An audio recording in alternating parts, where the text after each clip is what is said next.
Azurfa Rediyo, duniyar labarai a tafin hannunka. Assalamu alaikum, barkanku da sake saduwa da mu a wannan tasha mai farin jini, Azurfa Rediyo. Za ku iya sauraron mu ta hanyar sauko da manhajarmu da ke kan Play Store. Haka kuma kuna iya sauraron mu akan shafinmu a dandalin sada zumunta na Facebook. Sannan kar ku manta, ku yi subscribe ɗin YouTube channel ɗinmu tare da danna ƙararrawar sadarwa domin sanar da ku a duk lokacin da muka saka muku wani sabon shirin. Azurfa Rediyo, muryar zamani.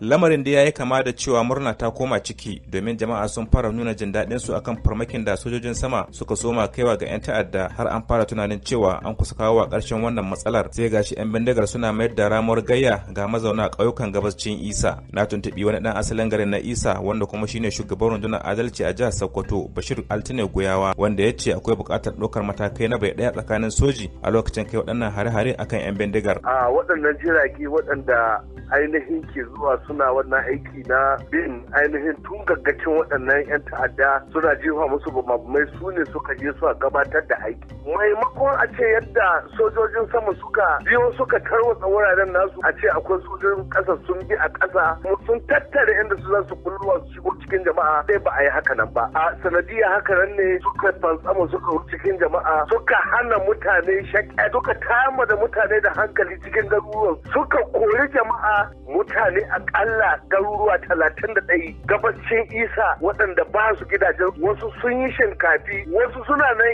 Isa a makarantar ainihin mai tandu firamare suna gudun hijira. Bakin ciki da takaici ya sha muna kai sosai. Haka ma na ji ta bakin wasu 'yan asalin yankin na gabacin Sokoto waɗanda suka nemi a sakaya sunan su. An dinga an sun shigo ruwa suna tadda mutane, suna an shi abin da an gare su, kuma suna kashe mutane. Yanzu haka cikin garin Jebi sun kashe mutum biyu jiya da daddare. Lokacin da aka zo can aka ce an yi bombin, amma waɗanda suka ɗan tsira suka taho za su tsallake gulbi, sai kan su cewa ba su samu hito ba. Mutanen gari sun ka game kai sun ke da su da ruwa, sai sun ka koma sun ka yi sai suka samu garuruwa da yawa suka yi musu illa. Ko baya ga ɗaukar matakan na bai ɗaya a lokacin kai waɗannan hare-hare, akwai buƙatar gwamnati da masu hannu da shuni su kawo ɗauki ga 'yan hijirar da suka baro ƙauyukansu suka taru a garin Isa sanadiyar waɗannan hare-haren da ake kewa a yankunansu, a cewar ɗan majalisar dokoki na jiha mai wakiltar karamar hukumar mulki ta Isa, Habibu Halilu Modaci. Wannan da Modaci da ɗan zanke da Lugu da Gado duk mutane duk an cika wannan garuruwa da